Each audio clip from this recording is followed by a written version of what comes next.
Добрый день всем участникам в этом семинаре. Наверное, многие из вас, которые будут участвовать в делегации на КОП-29, тоже участвовали в делегации на КОП-28 и тоже имели возможность поучаствовать на те семинаре, которые мы тогда проводили. На этот год то, что мы подготовили, это обновленные, так сказать, презентации, с учетом того, что все-таки КОП-29, он представляет важный шаг вперед по сравнению с тем, что было достигнуто на КОП-28. Как Ирлан сказал, сама презентация на английском, я буду говорить на английском, но во время вопросов и ответов мы будем говорить на русском, потому что мне кажется, что самое главное этих презентаций в том, чтобы показать вам, так сказать, большую картину, но я надеюсь, что у вас есть какие-то вопросы, и я надеюсь, что эти вопросы будут основой для более, так сказать, интерактивного проведения этого семинара. Значит, это первый из серии из 3 семинаров. It's entitled Overview of COP29, Giving a Big Picture, and looking at, in particular at technical and organizational aspects. The second workshop that will take place tomorrow will cover COP and other meetings agenda and how agenda is adopted. This is a very important moment of the COP. What are the negotiation essentials and what is the schedule of the COP and how different work streams of COP will unfold during the 2 weeks of the meetings. And the last presentation will focus on the key expected decisions and expectations for delivery from negotiations. This is the third presentation, and I hope that by Friday you are already working on your respective areas, and this will give me an opportunity not only to present my view of what is expected based on the official documents that are available, but also to discuss any questions that you may have with regard to negotiations. In my first presentation, I'll cover the 4 big broad topics. The first is the key milestones of the UNFCCC, overview of COP29 and main expectations. Then we'll move to technical aspects of COP preparation and how to find information.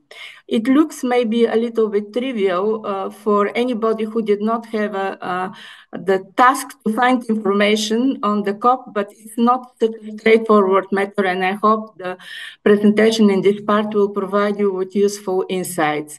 Then we'll go more at organizational aspects, in particular how it all works, what happened in negotiations in a very broad way, and what are the COP work streams, and what is the usual delegation composition, and what is my proposal how you may wish to organize during the COP.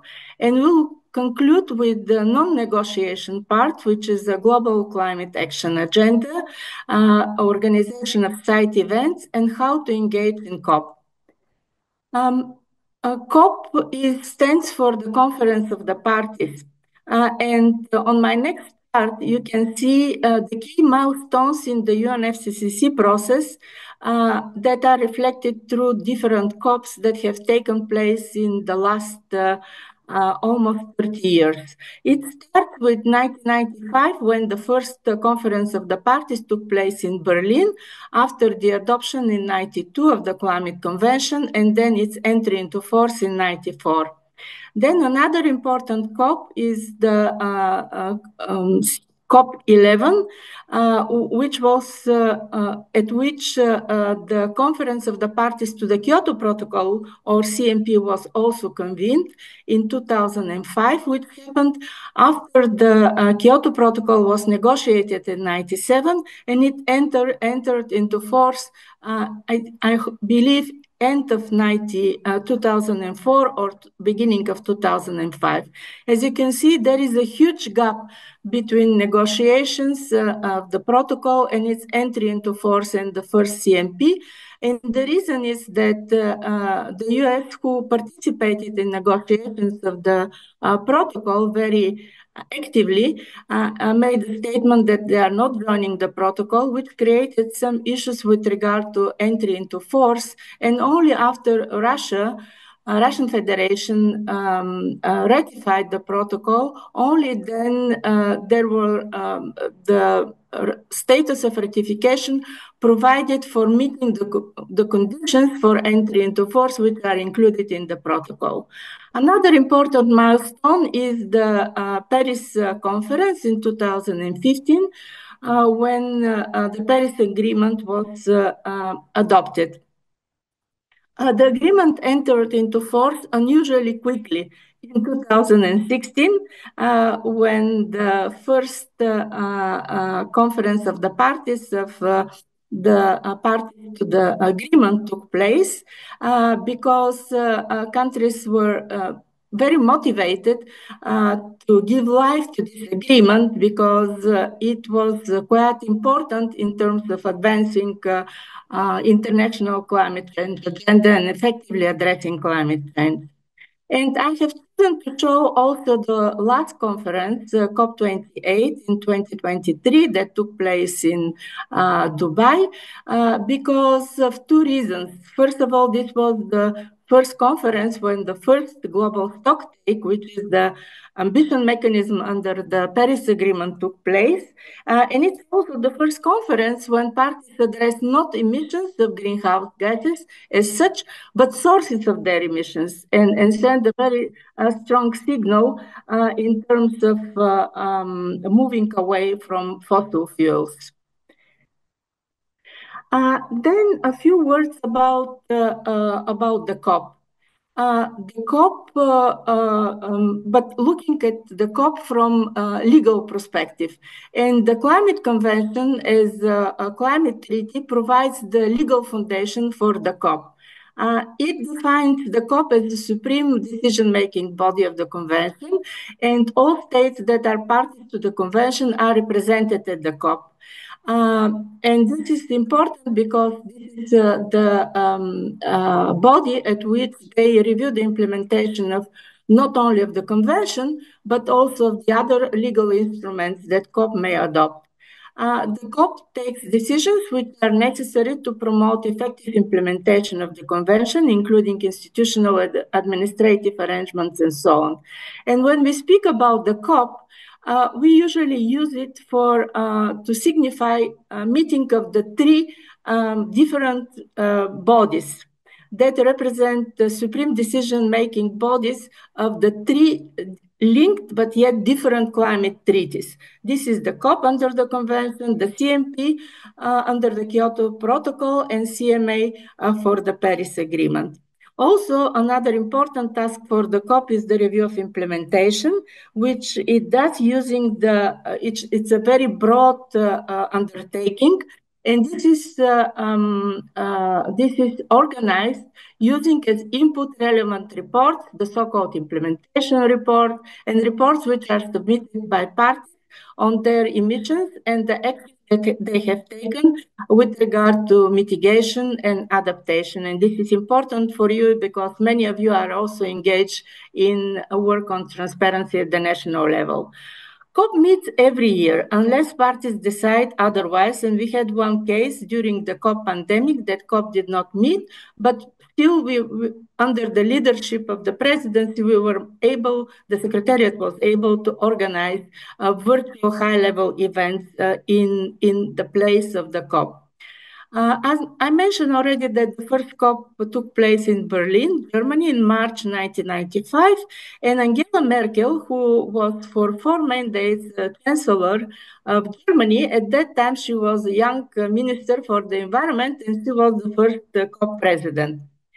Since the first COP, the COP meets by default in Bonn, the seat of the Secretariat, unless a party offers to host the session. And so far, we did not have a lack of desires by different countries to host the COP.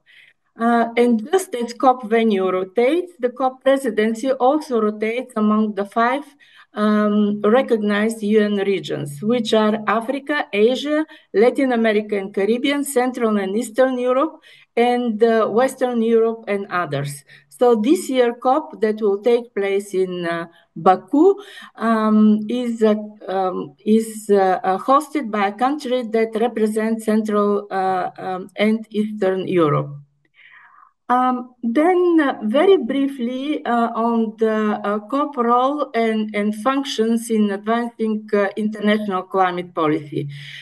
In my previous slide, I look at the COP from legal perspective, and in this slide, I provided just very high-level information on the role of COP and its functions from substantive perspective.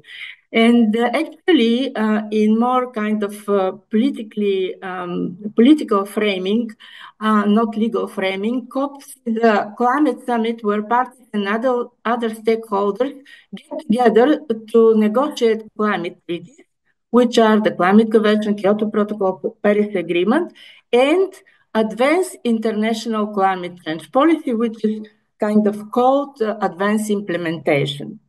That means that COP is not just about negotiations. And there are a number of articles in the recent years, including from my former bosses, the executive secretaries of the Climate Convention, that highlighted the roles of the functions which are enumerated in my slide. The first is definitely designing international law and setting rules and standards. This is the normative role of the COP. But COP has also important role in terms of establishing globally agreed goals and sending signals.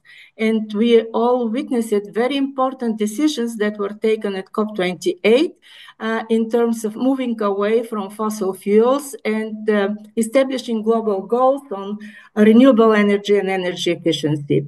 COP is also about data sharing, promoting transparency, and encouraging accountability. And again, this is a function that is implemented due to a large extent to work of thousands of experts around the globe, like your experts that are engaged in transparency.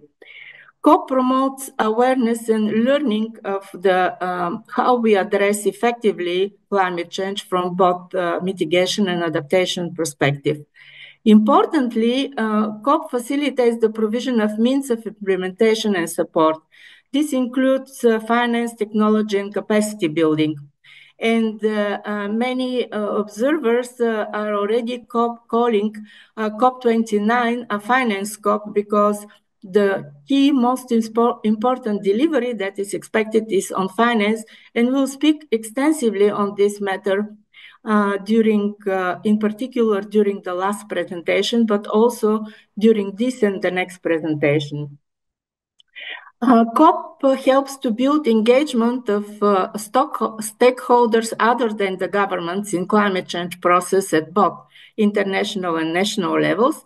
And also, importantly, COP is contributing to raising of global ambition.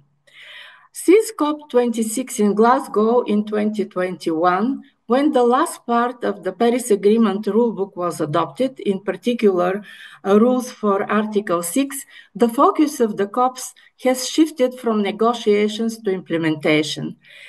There is no agreed definition of what implementation means, but essentially, if you look at the slide, all the functions from B to G essentially are covering implementation. COP does not operate in vacuum. And in my next slide, you see the broad outline of the UNFCCC governance structure.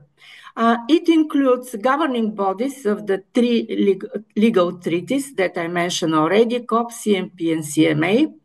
Then the slide shows the two subsidiary bodies for scientific and technology advice, known as SBTA, and subsidiary body for implementation, known as SBI. The subsidiary bodies are essentially the bodies that are a venue for great deal of negotiations of decisions that are subsequently adopted by the COP. They usually meet twice a year in June in the headquarters of the Secretariat in Bonn, and also during the COP, but only during the first week of the COP. And again, we will speak about the interaction between the subsidiary bodies and the COP a little bit later on. Subsidiary bodies are supported in turn by constituted bodies. And the number of constituted bodies is growing. While in 2000 we had only one constituted body, this was the CGE, consultative groups of experts on national communications. Now we have more than 12 subsidiary bodies that meet much more regularly during the year than the COP and even than the subsidiary bodies. On the slide, you see the Secretariat that is supporting all this structure, and you see also the COP Bureau that meets in the intersessional period in order to address some important and urgent matters.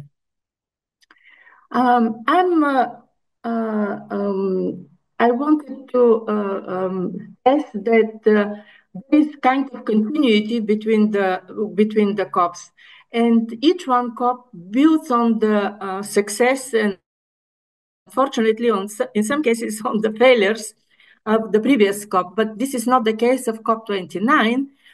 Because it will build on what was achieved in Dubai, and parties achieved a lot, and we outlined the means, in particular climate finance, that will be a key enabler for higher climate ambition and action. The COP, and just to remind you in a few words, what was COP28 about? COP28 started with unusual move with successful launch of the Fund to Respond to Loss and Damage, which is known as Loss and Damage Fund, which is about loss and damage from climate impacts that vulnerable countries face. And it concluded with the UAE consensus that encompasses the delivery of the first ever global stocktake under the Paris Agreement and agreement on the Global Goal of Adaptation, or GGA. And we will speak about the follow-up actions on global stocktake and the GGA in the third presentation. And as I have mentioned already, COP28 was remarkable because this was the first international agreement to tackle climate change main driver, which is the fossil fuels, and establish goals on renewable energy and energy efficiency. Then major achievement was agreement on the global goal on adaptation that will guide adaptation efforts of the countries and will help to provide more coherent input from adaptation for the next global stocktakes. And it also includes a number of non-negotiation outcomes in terms of events, declarations, and initiatives. Now, looking at Baku and what defines the big picture. One of the slogans for Baku is that this is COP29, which paves the way for solidarity in a green world. And the COP29 presidency frames its vision around two pillars: enhance ambition and enable climate action. Again, we will speak more in details on these pillars in the next presentation, but at this stage, I wanted to highlight what these pillars mean in more practical terms and what we can expect from COP28, from COP29, by countries around the globe and by countries in Central Asia in particular. Firstly, this is clarity, predictability, and scale of climate finance. which is seen already as a key delivery at COP29. It is a key because the expectations are that this delivery will enable strong action on mitigation and adaptation. Then it is expected the COP to send a signal and provide further elements of the foundation for strong cooperation on adaptation, which is also among the key expectations in the context of support that will be supported by the provisions of the Global Goal on Adaptation that were adopted already, work on the indicators related to this goal, and there will be a major focus on the progress on the national adaptation plans. And I know that many of you are also engaged in the NAP process. Then expectations are that the COP will allow to step up action and ambition on mitigation, which is absolutely essential in order to close the emission gap. And this action will be informed by the findings and outcomes from the global stocktake at COP28. Such action and ambition are expected to be reflected in the NDCs, which are due in 2025. So we expect some further signal in terms of the level of ambition of NDC that will come from COP29. And the NDC preparation will be discussed at COP29 with the host nation, Azerbaijan, leading by example. Then COP29 is expected to see a stronger links between climate change and sustainable development, including on energy, water, and mountains. And this kind of link we expect to be more prominent in terms of both negotiation outcome, but also in the context of the non-negotiation outcomes from COP, climate action agenda, presidency events, and many others. Finally, but not last but not least, is that we are expecting to see increased momentum for engagement of youth in the COP, because youth is among the key stakeholders that can contribute to success of the COP and beyond by taking forward the results from the COP and turning the promises that the governments usually make during the COP into action on the ground. COP is a culmination of the annual effort on climate change. So it's not just one event, but the final and the most important event. But there are a number of events that take place during the year in addition to the meetings of subsidiary bodies that pave the way for the success of the COP. And some of these meetings are shown in my slide, and they include different kinds of meetings. There are meetings at more of negotiation level, and this is one of the first meetings shown on the slide. This is the retreats of the heads of delegation that took place back in July.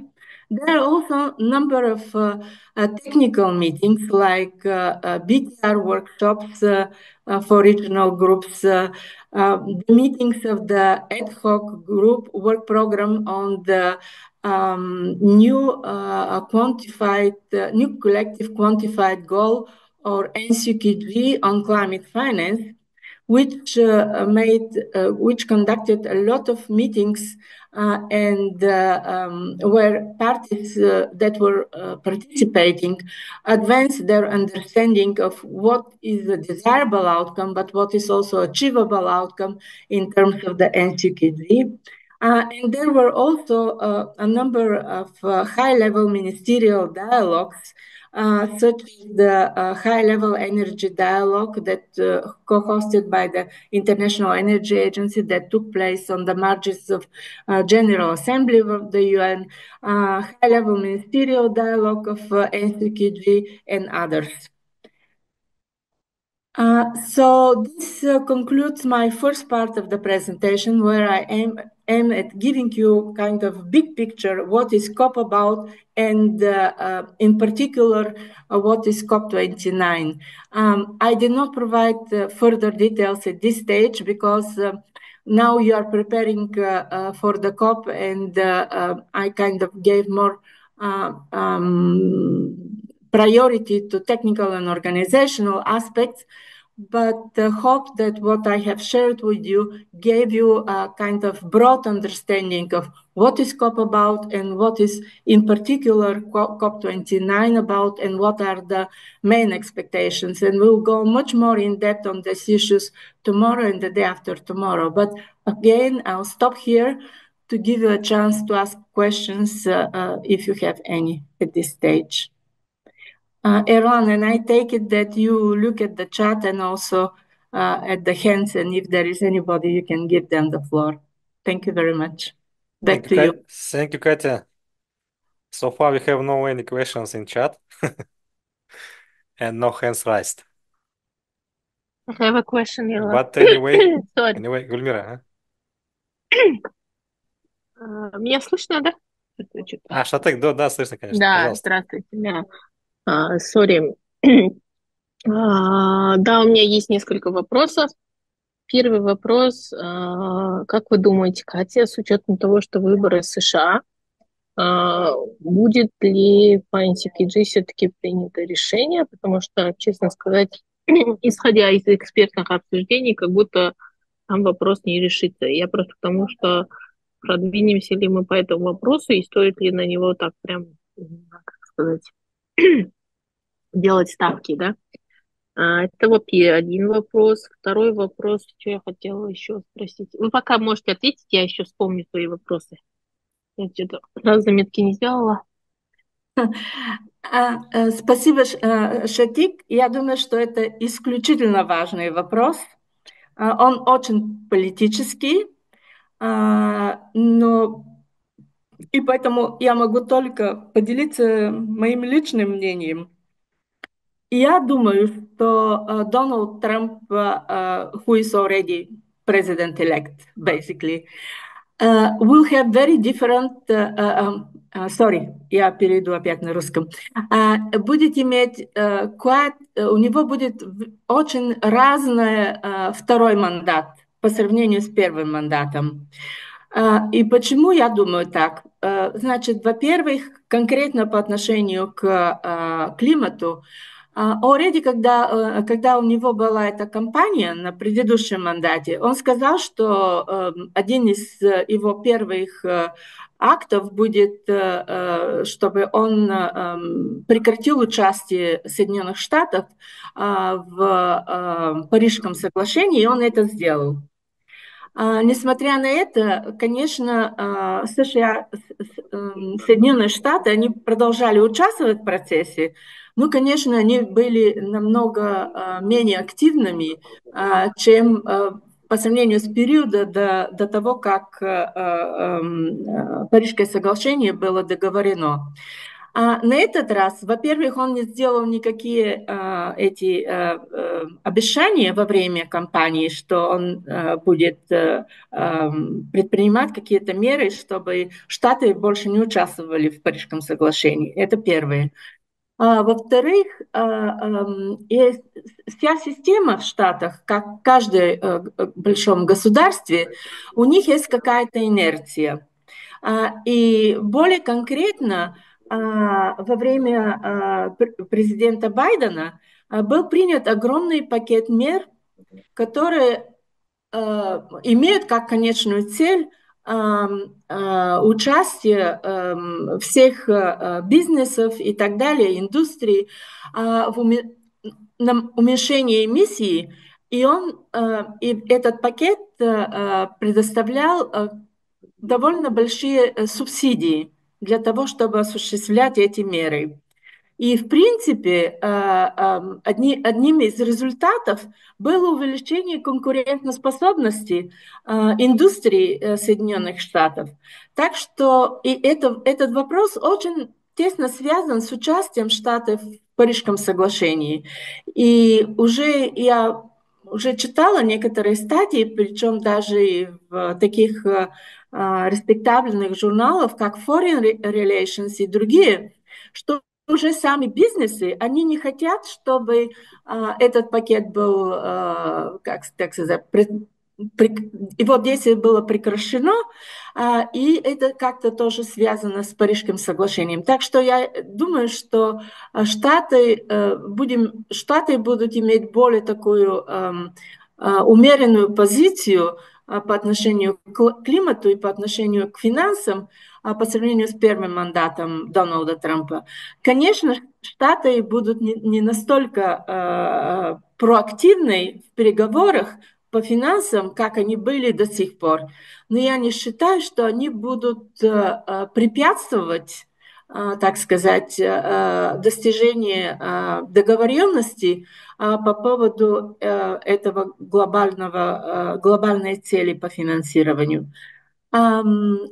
Уровень амбиций этой цели может быть меньше, чем по сравнению с тем вариантом, если бы были другие результаты выборов в Штатах, но это уже спекуляции. Так что вот мой или короткий ответ. Я не считаю, что будет радикальное изменение позиции Штатов, но по отношению к переговорам, но одним из ожиданий будет, что, может быть, результат будет не настолько амбициозный по сравнению конкретно по финансам, по сравнению с тем, что можно было бы ожидать, если бы результат этих выборов был бы другим. Надеюсь, что я ответила на ваш вопрос. Да, Катя, спасибо. Еще я вспомнила второй вопрос, который я хотела задать. Это касается negotiations group. Просто очень много, ну, вы же знаете, определенные есть активные группы, да, 377, мы, куда входим, Umbrella, арабская группа и так далее. Но сейчас очень многие страны, допустим, тот же самый LLDC, да, Ботсвана предлагает создать свой negotiations group. Кто к нам еще обращался? Central Asian countries хотят свою группу. Кыргызстан он создает группы по горным, да, горная повестка. То есть, насколько целесообразно создание, вот просто к нам, мы как сторона, мы, конечно, стараемся поддержать, исходя из своих интересов, но просто я вот думаю, в каждой группе, если мы будем сидеть, это столько ресурсов нужно отслеживать, даже та же самая Umbrella, очень много митингов, там только по finance одна группа, но я к тому, что есть ли смысл во все эти группы вступать, вы просто как совет дайте нам, потому что к нам такие запросы поступают, чтобы мы рассмотрели и дали свою позицию. Мы очень подробно этот вопрос будем обсуждать, по-моему, на следующей лекции, завтра. Но на этом этапе я бы ответила коротко, что всегда имеет смысл участвовать в группах. Даже если вы не сможете, скажем, в Umbrella, так сказать, оказывать влияние на общую позицию группы, а обычно Umbrella, у них нет общей позиции, они просто говорят единым голосом во время пленарных сессий, а потом каждая страна делает, что хочет, да? Потому что все эти группы, они имеют очень-очень разный статус, да? И, скажем, Umbrella – это полностью независимое государство, как я сказала, они только там сделают этот стейтмент, а потом уже каждый делает, в принципе, в соответствии с их национальной повесткой, с национальными интересами. В контрасте европейцы, да, это уже quasi-national state, да, это уже государственная структура, так что это не группа, а огромная надгосударственная структура, и поэтому то, что они обычно всегда выступают одним голосом, да, и, конечно, вы к ним практически не можете присоединиться. Но очень важно, по моему мнению, участвовать в тех группах, в которых у вас есть интерес, как минимум, потому что вы сможете иметь доступ к информации, которая обычно недоступна в публичном пространстве. Скажем, в той же Umbrella Group, участвуя в этих встречах, у вас есть огромное количество информации, которое очень важно для вас, чтобы, когда вырабатывать национальную позицию, чтобы вы могли ставить амбициозные, но все-таки реалистические цели, да, скажем, по тому же климатическому финансированию. Я надеюсь, что частично я ответила на этот вопрос, но опять мы будем более подробно рассматривать этот вопрос, когда завтра будем рассматривать вопросы переговоров, как этот переговорный процесс организуется и так далее. Хорошо, спасибо, Катя. Спасибо вам. Ну, теперь мы перейдем к следующим. Катя, Да? да, минуточку, спасибо. Там просто Айдын пишет, что не работает микрофон. Айдын, не включается? Ну, пускай он напишет в чате, и вы прочитаете. А вот не пишет не в чате. Написал, что микрофон не работает. Это он еще в самом начале. Его микрофон не работает, я так понял. Да, его микрофон не работает. Ну, Ну, видимо, если найдет какие-то если есть... вопросы, да, напишите Да, в пусть чате, пожалуйста. пишет. Спасибо, Катя. Хорошо. Okay, now we move to the next part of my presentation that will look at technical and organizational aspects of COP preparation. And I'm sure that many of you that participated many times in the COP, for you, these aspects are well known, but for the people that participate for the first time, I hope that this is a useful kind of information. We start with acknowledging that the formal UNFCCC sessions are not open to the public. All participants must be duly accredited. And there are three main categories of participants at the meetings and conferences. Representatives of parties of the convention and the observer states, representatives of observer organizations, and members of the press and media. Then, in turn, observer organizations are further categorized into three types: United Nations system and specialized agencies, intergovernmental organizations, IGOs, and non-governmental organizations, NGOs. The badges for different organizations are shown on the screen, and the different representatives of different organizations and parties holding different badges are in a position to attend different kinds of meetings. And we will speak about this a little bit later on when we discuss the blue zone, the green zone, and so on. And while the registration and getting a badge is a technical process, it is also a kind of acknowledgement of your role in the negotiation process. And I really like what Simon Steele, the UN Climate Change Executive Secretary, said about the badges. And with regard to, I think in the context of COP28, yes, this is the biggest COP yet, but attending COP does not tick the climate box for the year. The badge around your neck makes you responsible for delivery climate action here, it means at the COP, but also at home.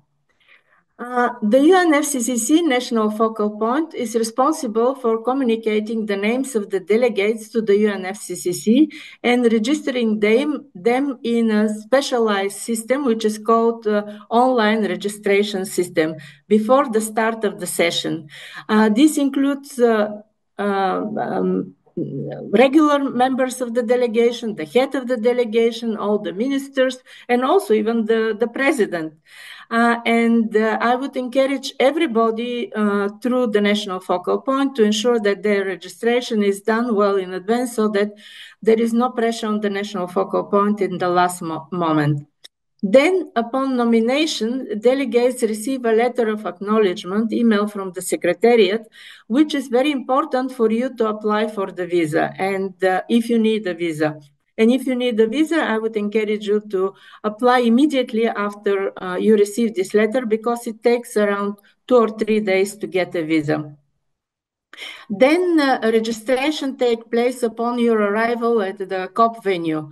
Again, I would encourage you to register as early as possible, at least 1-2 days before the session, because the last day and the first day of the session, the queues are huge and you take the risk of being late for the meetings.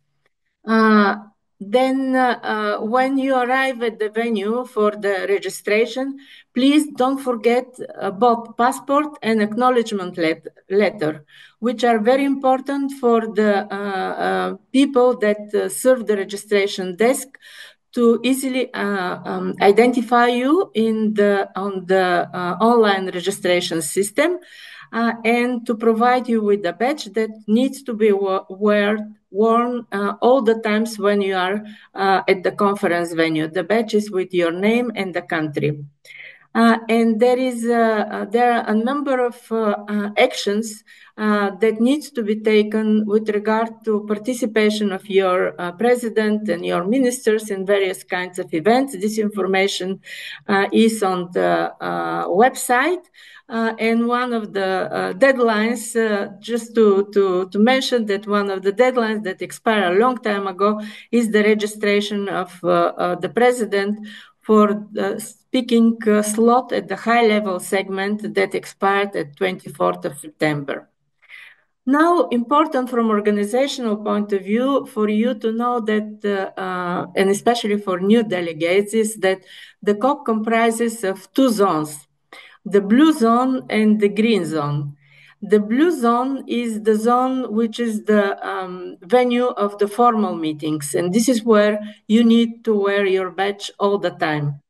And this is the part where several of negotiation streams, and we'll speak about negotiation streams a bit later on, took place, including, importantly, negotiations, formal negotiations, also various mandated events, official site events, presidency events. This is where media, accredited media is located, also events of the global climate action, and this is where your country office and pavilion will be located. Then there is a green zone where you don't need a badge, but some of the events may require pre-registration tickets, and we will speak a bit later on where to find this information. And there are also a number of events that take place on the margins of the COP outside the COP venue. And Bulat already mentioned that he's engaged in an event offsite because COP is an annual gathering of many different stakeholders and academia, businesses, and so on. And it's used as an opportunity to meet and discuss, take stock of actions and activities undertaken so far and charter the way forward. Now, a little bit more details about the blue zone and the green zone. The blue zone is under the is a UNFCCC managed site. That means that it's under the UN jurisdiction. It's open to accredited parties and observer delegates, intergovernmental organizations, non-governmental organizations, UN staff and media that are all with badges. It holds the formal negotiations across the 2 weeks of the conference, and it is also the venue of the World Leaders Climate Action Summit that will take place on the second and the third day of the conference, of which we will speak a little bit later on. Country pavilions, presidency events, and hundreds of and thousands of site events, including panel discussion, roundtables, and cultural events.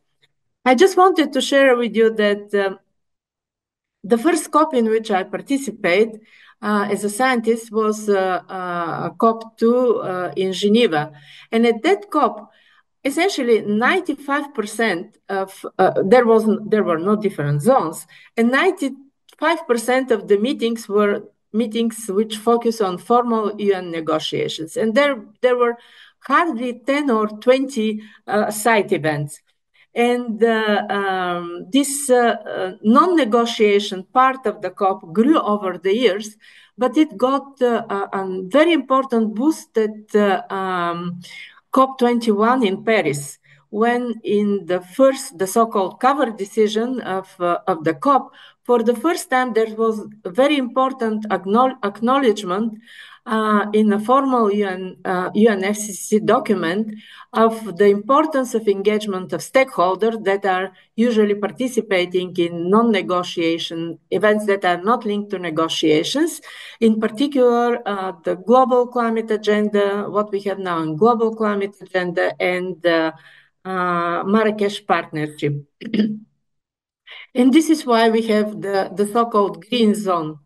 Green zone is free of charge. It's open to everyone, delegates and guests of the blue zone, but it's open for the public and private sector that do not have access to the blue zone, NGOs, and the general public. There are a lot of scientific events that take place in the green zone, and it's an excellent opportunity for all of you, that especially of people that are engaged not necessarily on negotiations, but for example on transparency or in shaping national climate mitigation and adaptation policy, that are part of the delegation, to look very carefully at events at the green zone, because they can get, number one, very useful information, number two, they can establish useful contacts, of which we speak a little bit later on. Now, again, on an issue that may look trivial, but at least on my view, for newcomers in the climate negotiations is not trivial. This is where to find information. There is a COP overview schedule, of which we will speak tomorrow in depth, and I'll provide a little bit of highlights later on. But once the COP starts, one of the most important information source is the daily program. This is an official UNFCCC guide to each day of the official meetings, formal events, and press briefings. It provides an overview of the status of the previous day of negotiations, contact points for each of the negotiations items, contact points from the Secretariat and their contact details, and links. It also provides links to the other conference-related pages. It is in the deep past, it was a very important paper, but now it's almost entirely presented in electronic format in order to reduce the carbon footprint, and it's published every morning at the conference website. And I can tell you, given my experience in the Secretariat, that usually the night before the daily program is published is very busy for the Secretariat, because we provide all the necessary input to inform the daily program, including links to the documents that are usually worked through by the Secretariat over the night. In addition to the daily program that is issued once a day, there are always changes during the day. So my advice is to keep during the day consulting with the CCTV monitors for any last minute changes and updates. And my next slide give you an idea how the daily program looks like. And this is a copy of the daily program for the first day of COP28. And as you can see, the daily program puts a lot of emphasis on the opening ceremony and what will happen and when, but also provides information on the plenary meetings, then other meetings of the convention, and its convention, the protocol, and the Paris Agreement, and other meetings. Also very important is the UN website on COP28. This is a website that my former colleagues from the Secretariat always try to improve.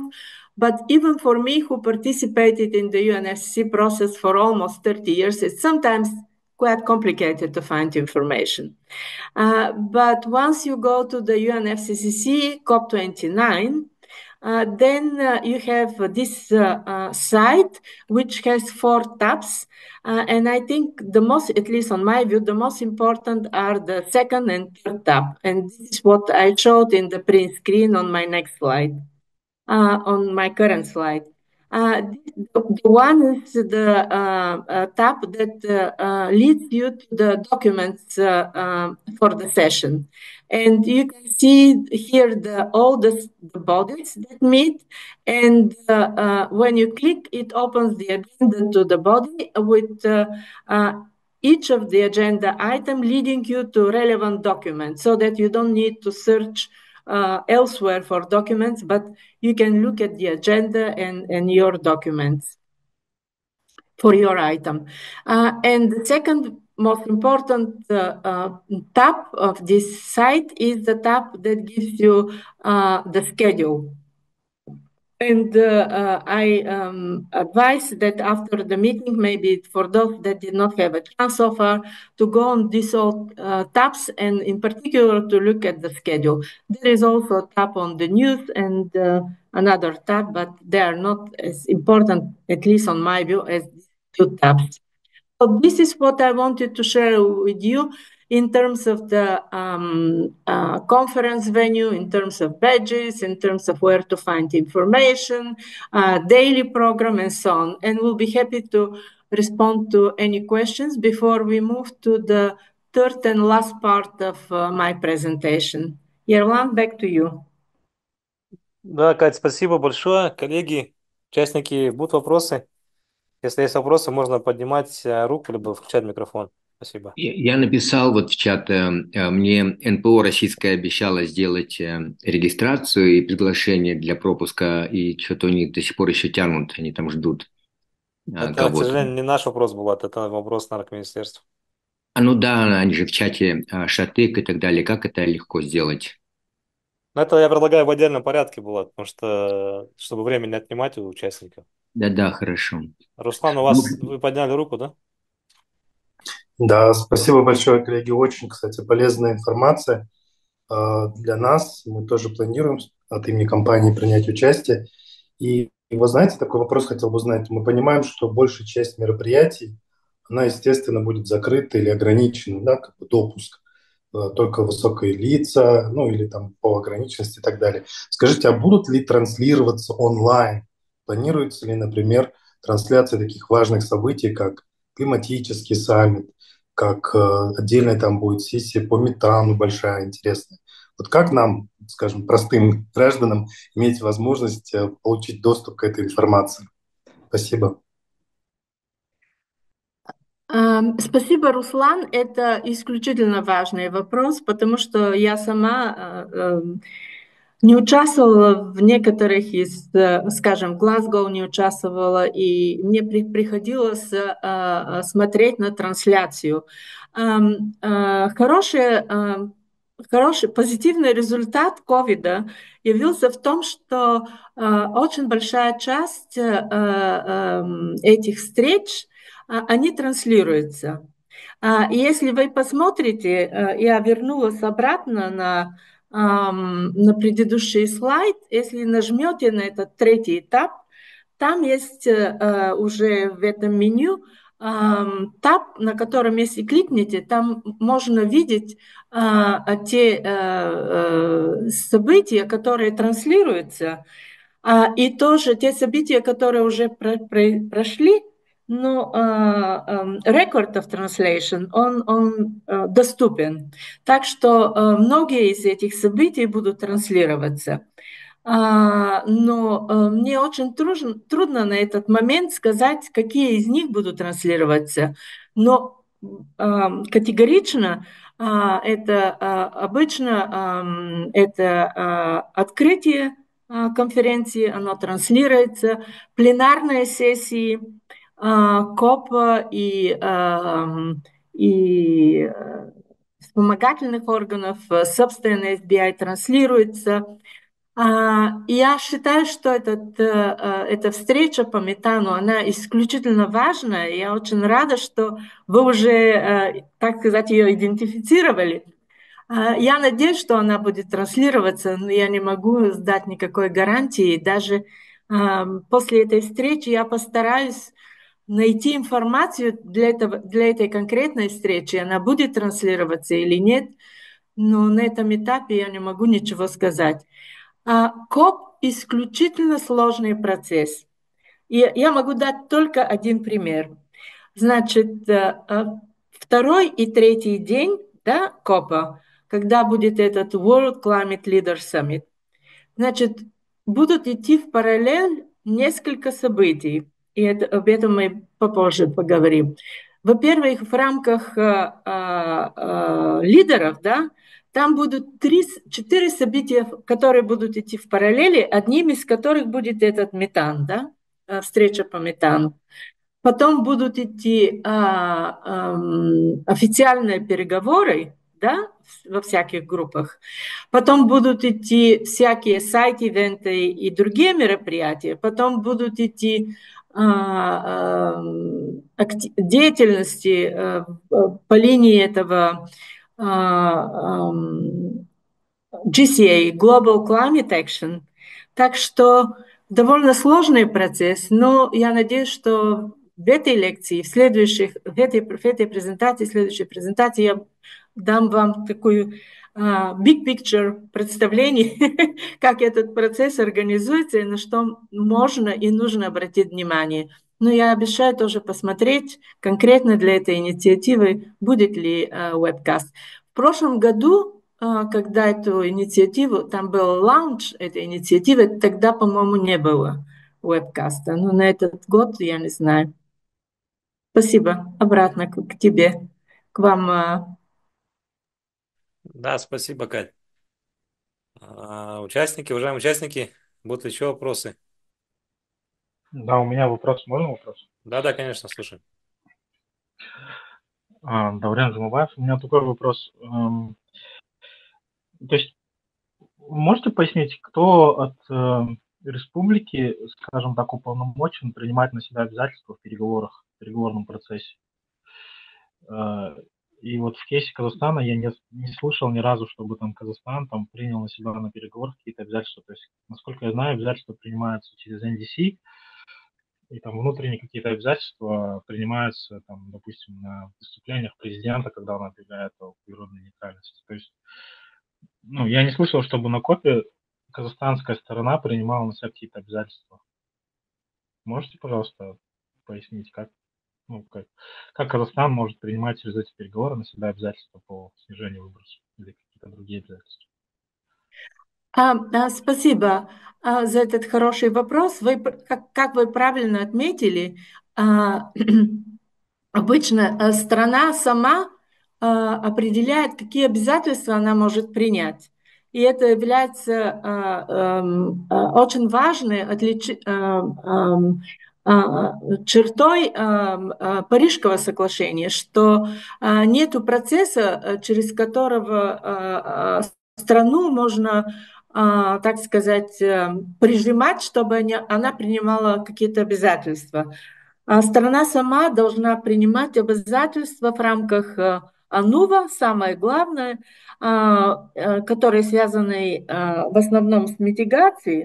В последнее время тоже адаптация является довольно важным элементом.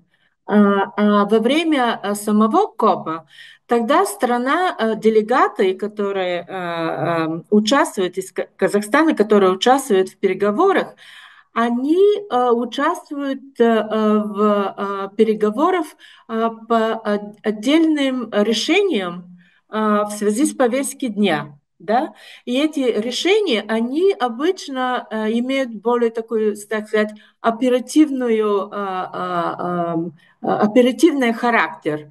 В принципе, когда надо готовить какие-то документы на национальном уровне, каково должно быть их содержание, или как в прошлом году, что все страны должны там уменьшать потребление фосильной энергии и так далее.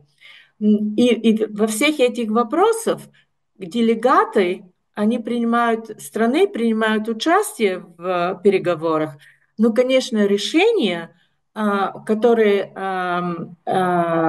принимаются на уровне КОПа, они принимаются консенсусом, и чтобы делегация подкрепила, да, поддержала определенное решение, обычно есть такой коллективное решение всей делегации. Так что это не отдельный делегат, да, он решает, да, мы будем там Particle 6 делать вот это, а обычно делегат, он консультируется там с руководителем, и уже руководство делегации принимает решение, какова должна быть позиция страны по отношению к тем или иным вопросам, которые находятся в повестке переговоров. Так что я надеюсь, что это отвечает на ваш вопрос. Мы в свое время делали специальное решение КОПа по Киотскому протоколу для того, чтобы Казахстан мог участвовать в механизмах торговли выбросами. И отправляли специально, во-первых, сделали заявление на КС, и министр тогда Даукеев по телефону согласовывал это заявление с Токаевым, он был министр иностранных дел. И затем была отправлена официальная нота в секретариат, и затем этот вопрос на КОПах был включен в повестку дважды в Буэнос-Айресе, в других КОПах. И после этого были решения, как сказала Катя, и только после этого было вот это новое обязательство принято конференцией сторон, и Казахстан получил там новый статус. То есть это делается, конечно, согласованно не одним человеком, это согласуется внутри страны и отправляется по процедурам, которые приняты конвенцией. А вы какое хотели обязательство поддержать или инициировать? Я вот думаю, Катя, может быть, вот сейчас, да, готовятся же следующие АНУВы, и страны должны принять более амбициозные свои обязательства. Вот, может быть, как процедура принятия и представления но следующих АНУВ и обязательств страны, как это проводится. Ну, вот для вопроса Даурена, может быть, как-то еще дать эту информацию? Спасибо, Гульмира, это тоже очень важный вопрос. Во-первых, так сказать, с точки зрения процедурной, да, все решения подготовки АНУВа, они определяются решениями, которые были приняты в рамках так называемого Katowice Rule Book Decision for CMP1.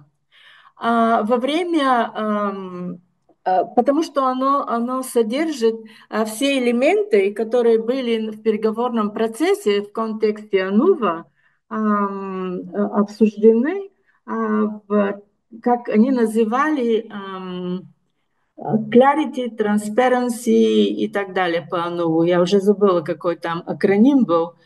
Но там осталось несколько моментов, которые теперь находятся тоже по АНУВу в повестке дня, но так называемый feature of NDC. Но, по моему мнению, они там нету никаких таких особых ожиданий, чтобы КОП там это обсуждение продвинулось настолько, да, чтобы проинформировало подготовку следующего АНУВа. Так что, когда вы готовите АНУВ, все это должно готовиться на базе Парижского соглашения, и которое уже имеет такой артикл, который говорит, что каждый следующий АНУВ, он должен быть более амбициозный, чем предыдущий. Ну, насколько более амбициозный, это все зависит от страны. Но с юридической точки зрения необходимо все-таки, чтобы он был, чтобы было, как юристы называют, material difference, материальная разница. Так что если у вас сейчас 15%, если у вас следующий АНУВ будет 16%, да, это не будет, at least по моему мнению, material difference. Но, сказав это, я хочу подчеркнуть, что во время КОПа и во время этих лидеров саммита и в остальное время будет очень много мероприятий по подготовке АНУФа. Не обязательно с точки зрения переговорного процесса, а с точки зрения, что готовить, как готовить, какие критерии для хорошего АНУФа, там все организации будут это, будет состязание, да, кто больше там будет рассказывать. И так что я считаю, что было бы очень хорошо, если вы посмотрели и после этих презентаций еще раз на всякие side-ивенты, mandated events и так далее по двум вопросам. По transparency и по АНУФу, потому что там на этих и сделать хороший план, да, внутренний план, чтобы их посетить, потому что вы там получите очень много полезной информации, которая поможет вам для подготовки АНУФа и для завершения работы по BTR-1, включая новые версии там секретариатского инструмента для репорта и так далее. Так что я очень сильно советую, чтобы вы подготовили хорошие все эксперты или, может быть, централизованный какой-то хороший план для всех этих ивентов по АНУФ и по Transparency, чтобы вы посетили. И там можно, конечно, уже у вас есть уже какой-то опыт, наработка и уже какой-то mindset, так что вы можете спрашивать очень такие хорошо вопросы, которые базируются на вашем опыте, да? Вот это, что я хотела сказать. Спасибо. Ну, продолжим дальше тогда. Okay, now we move to the last part of my presentation, and where I want to highlight the six work streams. What is my advice for the delegation composition? What is the global climate action agenda? What is my experience with regards to best practices for the preparation of the site events? And finally, I will highlight an issue for which Dauren also asked, which are the options to participate, and a colleague who asked on methane, which are the options to participate in the COP. So let's start with the overview of negotiations and other work streams, and where you as delegate or participants in the COP can make an intervention. There are six key work streams of meetings during the COP that you see on my slide, and I have shown them with different colors and grouping them by two for each of the bullets. These are the official COP, CMP, and CMA meetings, which includes high-level segments where the heads of states or the heads of or ministers make a short 3-minute statements. And this also includes meetings of the SBSTA and SBI. These are formal meetings. They're usually translated. I'm not sure if they're webcasted, whether you can access to translation, but I guess yes. And another very important meeting since COP21 in Paris is the World Leaders Climate Action Summit, VLCAS or VLCAS,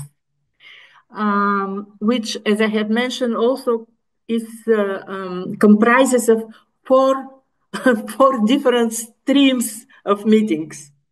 Then we have the Global Climate Agenda, GCA. We will speak a bit about it later on, but essentially the nature of the GCA is that it focuses on specific thematic action areas and involves participation by the governments and non-government stakeholders like businesses, NGOs, academia, women, indigenous people, and so on. And there is an important stream of presidency thematic program, which is organized in conjunction with the GCA around the so-called thematic days, and I'll show you the schedule later on. Finally, we have negotiation stream, which is the formal negotiations plus mandated events, and that are mandated through the decisions by the COP and conclusions by the subsidiary bodies. And in addition to that, we have site events and parties events, and site events are also different types of site events. Then looking at interventions, interventions are expected at the meetings by parties at the COP, CMP, CMA, and SBSTA and SBI. The first opportunities are the statements at the plenary meetings. And this is a point where I wanted to go back to the question that was asked a bit later on whether it makes sense to join some of the negotiation groups, because usually there is a limited time during the plenary sessions and priority is given to the statements by the groups. And the statements by individual parties and interventions are relatively rare. Then UNFCCC mandated workshops and other mandated events are also an opportunity to make for you as members of the delegation, you can make interventions. But to do this, you need to have a very good understanding of the topics and solid background in order to make an intervention that will have an impact. Then you can have interventions at the negotiations, which usually are organized at different formats, including contact groups, informal meetings, and so on. But again, for your intervention to make an impact, you need solid understanding of the context, knowledge of negotiation history, and ideally, what are positions of the other countries. And again, participating in different negotiation groups can give you this very important, insightful information that can help you to present your position in such a way that it will attract attention and ideally support. Then there are formal opportunities for formal statements by the heads of state and during the World Leaders Climate Action Summit. This includes statement by the president and the prime minister or the minister at the high-level segment of the COP. That will take place in two parts. The first part will be in parallel to the World Leaders Climate Summit on Tuesday and Wednesday, the first week. And the second part of this high-level COP segment will take place in the second week of the COP. And then there are expectations for interventions by the heads of states during the 3 roundtables under the World Leaders Climate Action Summits. And I'll highlight a little bit later on the topics for these summits. Then there are meetings by parties and stakeholders under the Global Climate Agenda and Presidency Thematic Program.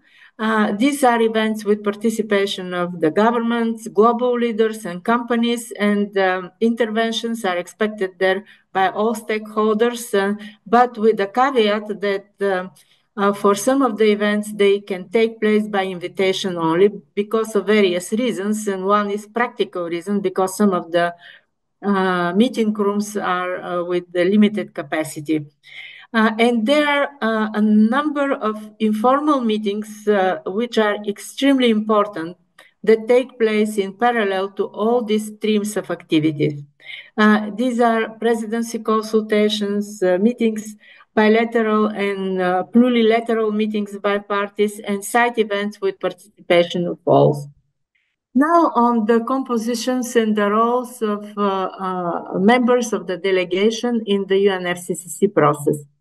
I prepared this slide based on my observation of negotiation process But of course, you need to, if you use this, my advice, then you need to tailor it to the specific context of the delegation of your country. First of all, there is no maximum or minimum number of delegation for the COPs. And size of different delegations vary from 1 to more than 1,000. But typically, delegations are 10, 15 members, average delegation. Delegates are usually government officials, but may also include representatives from non-government organizations, international organizations, and consultancy company who provides technical support to the delegation, which on my view is quite important because these people need to be fully involved in negotiations in order to provide well-informed and practical and meaningful advice. My recommendation is to have minimum delegation of 5-6 members, or at least to have 5-6 members in your delegation with the following roles and responsibilities, which need to be very clear to everybody in the delegation. First is the head of delegation, who usually coordinates the delegation, including coordinates position on various issues on negotiations. Then one delegate to follow COP, CMP, CMA, and 2 delegates to follow one SBI and SBSTA. Why? Because most of the decisions are negotiated under the SBI and SBSTA that prepare the draft decisions, that if the draft reflects consensus, then the COP usually adopts them. If they don't reflect consensus and contain options or brackets, then COPs take the text from SBI and SBSTA forward, and parties further negotiate these decisions already under the COP and CMP and CMA. Then there is a need for a delegate that will join the ministers or heads of states that attend the World Leaders Climate Summit and support them to make relevant statements. And then, importantly, my advice is to have focal points that will be assigned to be kind of internally coordinating within the delegation of topics of interest. Finance, adaptation, Article 6. In the case of Kyrgyzstan, this was also an issue of mountains. And then what is important for you to take into account is the practical consideration that defines the delegation size. And this is the rule for the Secretariat to have maximum of 6 meetings for negotiations that are held in advance. So that means that you need at least 6 people that can follow these 6 parallel meetings. And then, of course, the size, roles, and responsibility of delegation depend on the interest of specific topics. I think that ideally there should be at least one delegate for each of the key COP topics and other topics of interest. And when I speak about topics, this does not relate one-to-one to agenda of the COP. Because, for example, on finance, we have more than 10 sub-items under the agenda of finance. But it's sufficient for you to have one person as a focal point. So my advice for focal point, for key topics for which you need to have at least one person is first of all, on global stocktake mitigation and just transition work program, and Article 6, and given your country interest on Article 6, essentially you can have even 2 people that follow this first group of topics. Secondly, adaptation and loss and damage, which form usually one stream of negotiations, and they never, and negotiation groups never clash. Then finance and other means of implementation, technology and capacity building. And finally, there is a basket of issues that do not fall in the previous streams. This is transparency, agriculture, impact from response measures, and gender. Again, this is an area where you can have more than one delegates that follows closely the issues, given rather diverse nature of this last group of events. There could be topics of interest beyond negotiations.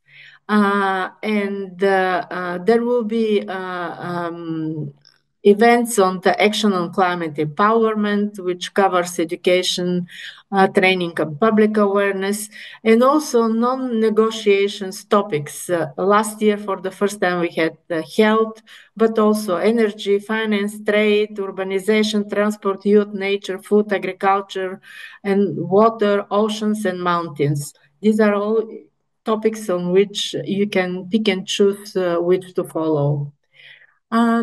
I'm showing in my next slide an overview, just COP29 agenda at a glance. This is very, very high level overview of the COP, which gives you an idea how events during the COP will unfold, and we will discuss more in depth events which are behind each one of the boxes today and tomorrow.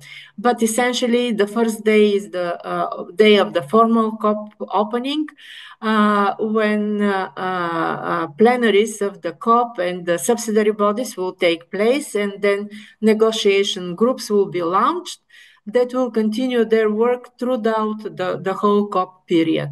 Then on Tuesday and Wednesday, we have the World Leaders Climate Action Summit, when for example, your president will participate, and as I'm informed, there will be more than 50 world leaders to take part in various formats of the meetings that will be organized in these 2 days. And this will be also time that the high-level segment of the COP with statements by the presidents or ministers will take place in parallel to other events of the World Leaders Climate Action Summit. Then on the next days of the COP, you have already thematic days, which includes finance, investment and trade, energy, peace, relief and recovery, science, technology, innovation, digitalization. And this concludes the first week. It also usually concludes the work of the subsidiary bodies. Then during Sunday, which is formally a rest day of the delegations, usually the subsidiary body chairs meet with the COP in order to discuss the arrangements of the modalities of the transition from the SB to the COP modality of work, and what will be the formats of negotiations in the second week. And then in the second week, we have also thematic days on human capital, children, youth, health, education, food, agriculture and water, urbanization, transport, tourism, nature, biodiversity, indigenous people, gender, oceans and coastal zone. And then Friday is the day, ideally, for final negotiation and COP conclusion. But in the last couple of COPs, this was not the case, and I'll mention this issue a little bit later on. Then what happened beyond negotiations? It's important to recall that we have now a formal track of events under the COP, which are called the Global Climate Action Agenda. This is a track that is usually convened, events under this track are convened by the UN climate change high-level champions that have a role to connect the work of the governments with the many voluntary and collaborative actions which are taken by cities, regions, businesses, investors, nations, with the view to support the goal of the Paris Agreement under the Global Climate Action Agenda. Specifically for this session, we have two very capable young ladies, Her Excellency Ms. Razan Al Mubarak and Her Excellency Ms. Nigar Arpadarari, which are the UN climate high-level champions for COP28 and 29. And we have also a youth climate change champion, Ms. Leila Hassanova. The institution of the high-level champions was established at COP21 in Paris, and the Youth Climate Change Champions is a new invention under the UNFCCC since COP28 in Dubai. The Global Climate Agenda and the Marker Partnership will showcase the collective momentum from diverse sectors of society, which will emphasize the key issues which are critical for driving the global ambition and action. There will be at least thousands side events and other meetings that are organized during the COP. For those that organize the meetings, of course, the key question is how to organize them in such a way to compete successfully with other thousands of events organized in parallel in order to attract the attention of participants. And my next slide summarizes my experience that your event needs to look different, and this is the picture that I have chosen to show. This lady really looks different and raises your curiosity. What is there? What can I learn? So the organization of a good event starts with the preparation that should be done well in advance. If this is just a party event, that are most of the events that you will be organizing in your pavilion, then you don't need to worry. But if you would like to be included in the official, in the more formal side events at the COP and the schedule of this event, you need to be aware, probably for the next year, that the deadline for such events is 3 to 4 months prior to the COP. Then it would be essential that you not just draft the concept and the agenda, but take consultations with your colleagues in order to come up with a solid basis for drafting the objective and targeted and identifying targeted audience. Clarity of the agenda and formulation of the topics and selection of the speakers is the key for a successful event. I have seen cases when, in addition to sending in advance through emails and formal and informal channels to potential participants in the audience of the events, it will be helpful to have the agenda on a leaflet on 2 pages. On the first page, you can have a background, objectives, experience, outcome, targeted audience, format of the events, and organizers. And on the second part, you can have the agenda.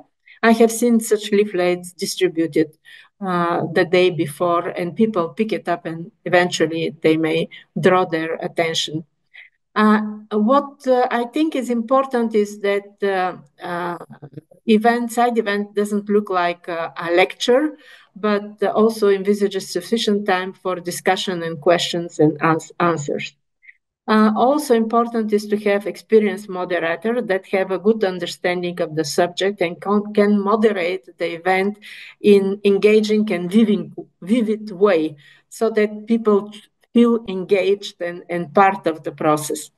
And again, it's necessary to ensure good participation, because no matter how good is your agenda and speakers, if you speak to the empty audience, then the effect will be not the one that you would be aiming for. Then I have a few slides on how to, in concluding, a few slides on how to engage at the COP. And definitely, before I go to nitty-gritty, attending the COP is the best option. But this is, first of all, expensive and not always possible.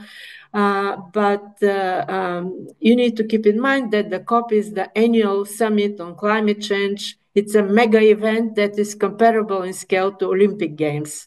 And I think that maybe soon COPs will be even bigger than Olympic Games. I don't have a firm opinion whether this is good or bad, but this is the reality. And attending COP is a great experience. Why? Because it allows you to meet with the world leaders, listen to opinion of experts, get first-hand information on decisions relating to climate change, and most importantly, what is behind the decisions? What are the interests of countries that are driving particular decisions? You can only attend the Blue Zone if you have accreditation, and we discussed this already. Either as a member of the country delegation or admitted international organizations, NGO or media, which automatically gives you accreditation, which is reflected in the color of your delegates' badges. As a member of delegation, you have essentially full access to the plenary meetings and negotiation groups. And there are some restrictions with regard to participation with other accreditations, in the Blue Zone, where formal negotiation take place. In particular, media is usually not allowed. Even they have an access to the Blue Zone, they don't have access to negotiations that are other than plenary. And then there are other options to participate that are different to on-site presence. You can follow through the UNFCCC website and social networks. Many of the events are also webcasted through the YouTube. For example, last year, my colleagues from the Secretariat organized extremely useful series of events on transparency, and they were all webcasted through the YouTube. So even if they are not on the Secretariat website, they might be on the YouTube. As a registered delegate, you can follow many events on the Blue Zone or also online through the dedicated UNFCCC platform, for which there are also restrictions. But if you are a member of the delegation, then you can have an access to the UNFCCC platform. Then it's very helpful to register online for the Green Zone. You can have an access to the Green Zone even if you are not registered, but if you are registered, then it makes it easier to attend events.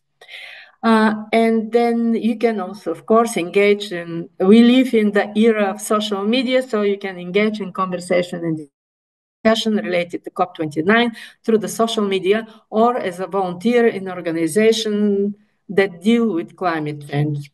And I wanted to conclude by showing you the COP president designate, Mr. Mukhtar Babayev, who is the Minister of Ecology and National Resources of Republic of Azerbaijan, and the chief negotiator, Mr. Yelchin Rafiev, who is the Deputy Minister for Foreign Affairs of Republic of Azerbaijan. And I think it's all of you probably have already access to the UNFCCC website, and I have shown some of the links here. And this concludes my presentation, and I'll be very happy to respond to any outstanding questions. Thank you very much. Катя, спасибо большое за такую презентацию. Очень много для себя интересного почерпнул. Уважаемые участники, будут ли вопросы, комментарии? Можно я спрошу быстро? Да, конечно. Да. Здравствуйте, Катя, Саулет. Здравствуйте. Да, Катя, вот у меня вопрос такой. Я вот сколько лет, давно достаточно участвовал в конференциях сторон. И вот президентство или президенции, что это такое? Для чего? Я понимаю, что это какая-то лидирующая роль, да, наверное. Что оно из себя представляет, в чем ее важность? Можете подсказать в нескольких словах, если не сложно? Это прекрасный вопрос. Значит, наш UNFCCC процесс, как и многие процессы в рамках Объединенных Наций, они, конечно, там всегда есть секретариат, который там обеспечивает там логистику, всякую поддержку и так далее. Но лидирующую роль имеют все участники в UNFCCC процесс. И эту лидирующую роль осуществляется через выбранных руководителей этих разных органов, да, собственно, FBI и COP. Значит, если мы сравниваем, да, chairs of the substance SBI по сравнению с COP presidency, конечно, COP presidency имеет намного более такую политическую роль, чем роль в связи с решением технических вопросов. Но если есть такой список задач, за которых отвечает, да, Substachair и COP Presidency, значит, с точки зрения процесса, COP Presidency имеет исключительно важную роль при определении повестки дня КОПа. И мы будем подробно говорить о том, как готовится повестка дня, какие проблемы могут возникнуть, как они могут решиться в следующем на следующей презентации. Так что с точки зрения процесса это исключительно важно, это исключительно важная роль. Во-вторых, COP Presidency, президент, он тоже отвечает за организацию переговорного процесса. Он решает, по каким вопросам повестки дня необходимо организовать переговорных групп, по каким вопросам, которые являются чисто, так сказать, процедурные, он может подготовить выводы, и по каким вопросам он должен выбрать представителей на высоком уровне, скажем, министры, которые будут руководить переговоров от ихнего имени, да?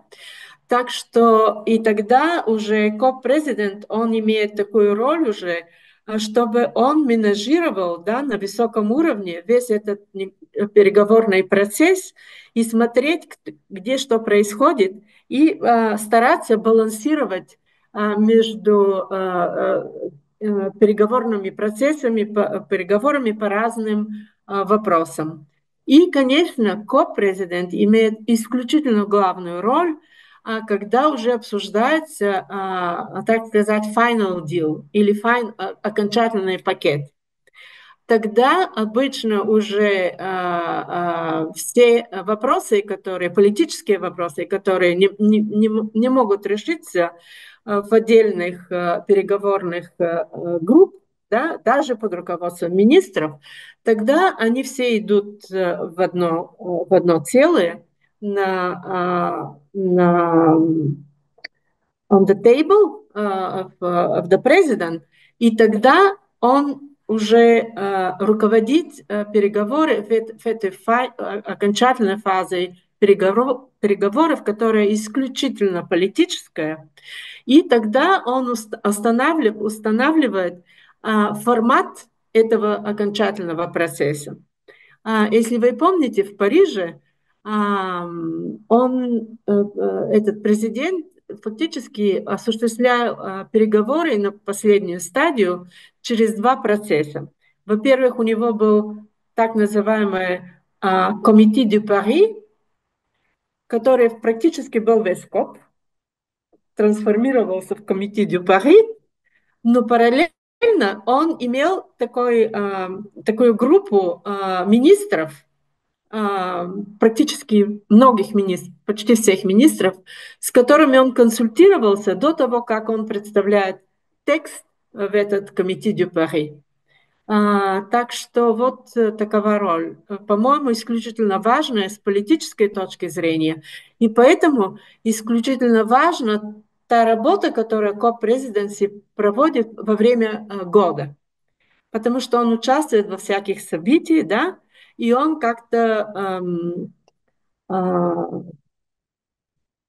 создает свой авторитет, да, и политический авторитет, чтобы он имел доверие стран, что он такой нейтральный dealmaker.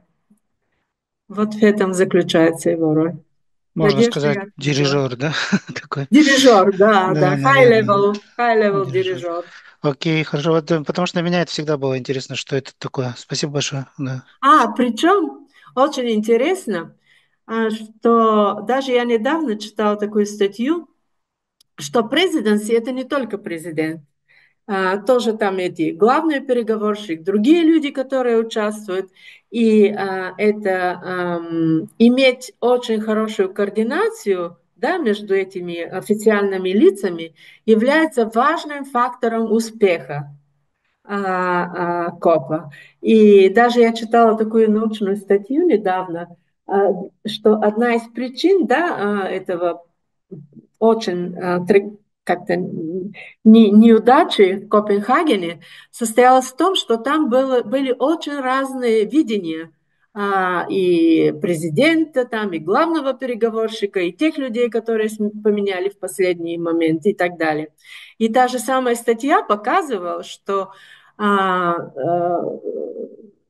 контраст, да, то, что произошло в Париже, что несмотря на то, что оба из Сигален Рояль, которая там была министром экологии, и Лоран Фабиус, который был внешним министром и коп-президент, хотя они были соперниками в их политической карьере, успели как-то синхронизироваться и хорошо сработаться во время КОПа, чтобы их история их отношений не сказывалась на успех КОПа. И действительно, по моему мнению, это КОП-20, и не только по моему мнению, был огромный дипломатический успех на фоне международной системы, которая все больше и больше показывает свои слабые черты. Спасибо. Рахмет, спасибо большое. Пожалуйста. Я даже, честно говоря, я хотела поделиться с вами, что для меня очень интересно, конечно, делать презентацию, но еще более интересно вот эти вопросы, потому что тогда я могу делиться с точки зрения не только литературы, но тоже моего опыта. Спасибо. Можно еще тоже маленький вопрос? Можно и большой. Просто вот интересно, а есть ли постоянно действующий офис КОП, который бы постоянно в течение года работал, где он располагается, я так понимаю, где-то в Европе, и, наверное, я так понимаю, что какое-то идет общестрановое финансирование. Наверное, каждой страны как-то скидываются, да, какие-то взносы делают, потому что вы правильно отметили, КОП – это очень дорогое удовольствие. И я даже не знаю, это хорошо ли, что выигрывает страна право проводить КОП, или это большая нагрузка, потому что это очень много вопросов логистики, безопасности, и вообще куча всего, и больших бюджетов. Просто интересно, как все это продумывается и формируется? Спасибо. Пожалуйста, это действительно очень важный и очень интересный вопрос. Во-первых, как я уже отметила, это секретариат, который обеспечивает всю поддержку для КОПа. И у нас есть там и Substa-chair, и SBI-chair, и КОП-президент, которые живут и работают в их, это не full-time job, они живут в их странах, и оттуда они, так сказать, участвуют в разные события. Но есть секретариат, который находится в Бонне, и в этом секретариате есть маленькая команда, которая поддерживает SBI, которая поддерживает Substa, которая поддерживает КОП. И моя роль последние 10 лет, одна из моих ролей, была координатором по вопросам implementation, да, subsidiary body for implementation. Так что вот это есть эти люди, которые постоянно там работают и там подготавливают документы, организуют встречи и так далее. И для того, чтобы они работали, да, есть бюджет секретариата, который обсуждается каждые 2 года, и этот бюджет заполняется взносами странами по так называемым assess contribution. Но этот бюджет, он не покрывает КОПы. Значит, в этом есть загвоздка, что если страна организует КОП, она должна его финансировать. Это означает, что, скажем, Азербайджан, он финансирует КОП. Обычно цена организации КОП, она варьирует. Ну, в последние годы она где-то в порядке $100 миллионов где-то. Ну, конечно, это не означает, что это обязательно государство, которое все финансирует. Иногда тоже всякие там бизнесы и так далее, они тоже помогают государству, чтобы набрать этот большой бюджет, чтобы обеспечить финансирование. И за счет тоже бюджета секретариата есть специальный фонд для участия делегатов в развивающихся странах. Я думаю, что это не относится к вашей стране. Они обычно финансируют один или два человека. По-моему, по разным странам это по-разному для участия в КОПах. И все остальное финансирование участия делегации – это за счет страны которые посылают делегатов. Спасибо. Но Казахстан тоже оказывает поддержку. Одного-двух человек финансирует. Спасибо. То есть я понимаю, что страны-участницы рамочной конвенции, получается, не платят ежегодных взносов? Платят. Просто какой-то определенный фи, да, membership fee? Да. Через да. Министерство иностранных дел, да, есть размеры, которые платят и по конвенции. Раньше было и по Киотскому. Наверное, сейчас и по Парижскому есть. Там Понятно. есть какая-то градация, да, для каждой страны, и они взносы эти через Министерство иностранных дел оплачивают. Спасибо. Но если нет больше вопросов, я надеюсь, что для вас эта презентация это только первая. Для некоторых из вас, может быть, она была немножко, так сказать, boring, потому что вы знаете все эти вещи. Но я постаралась какие-то новые элементы тоже включить. Но в следующие две презентации они будут уже более, так сказать, сложными, более детальными. И я надеюсь, что вы тоже будете участвовать в этих встречах. Тут есть последний Хотя вопрос. я знаю, что вы Также исключительно увидим. заняты. Да-да, Гульмир, что-то сказали вы? Гульмир? Да, я говорю, тут от Дианы есть последний вопрос. Вам видно его? Да, Диана спрашивает, Это Да. как в чате. Да, в чате. Да, Диана спрашивает, интересно, оценивается ли углеродный след ежегодных конференций? Нет, это мы не делаем. Это обычно не происходит. Как углеродный след. Ну, конечно, каждая страна, теперь развитые страны каждый год, а развивающиеся каждые 2 года, они посылают так называемые национальный кадастр парниковых газов, который показывает уровень выбросов эмиссий каждой страны. И обычно, конечно, эти вопросы не оцениваются, в смысле, что оценивается как выбросы каждой отдельной страны, но обычно, скажем, в этом глобальном подведении итогов или Global Stocktake, тогда страны смотрели, да, на основе этой информации, да, которая приходит от каждой страны, страны смотрели на общий уровень выбросов, как он соотносится с этими траекториями, которые соответствуют разным уровням увеличения температуры, определение там пробелов, какой пробел, что нужно, чтобы этот пробел был закрыт, как нужно усиливать АНУФ и так далее. Так что все эти дискуссии, они происходят в большой степени на основе информации, которая предоставляется странами. И поэтому исключительно важно, как вся система транспарентности работает на уровне стран, которые как-то непосредственно, а посредственно связаны с вашим вопросом насчет углеродного следа. Спасибо.